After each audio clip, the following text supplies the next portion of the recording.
ભારતીય હવામાન વિભાગે આગામી 14 થી 21 જુલાઈ સુધી ગુજરાત, સૌરાષ્ટ્ર, કચ્છ, દીવ, દમણ અને દાદરા નગર હવેલી માટે ભારે વરસાદની આગાહી કરી છે.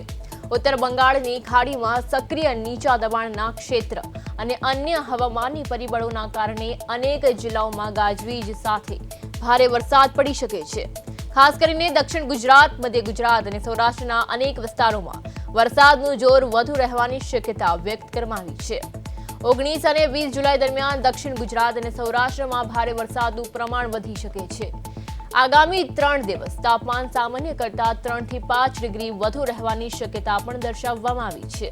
હવામાન વિભાગે ભારે વરસાદને ધ્યાનમાં રાખી નીચાણવાળા વિસ્તારોમાં પાણી ભરાવા, ટ્રાફિકની સમસ્યા, વીજળી પડવાના જોખમ અને વીજ પુરવઠામાં વિક્ષેપ અંગે ચેતવણી આપી છે.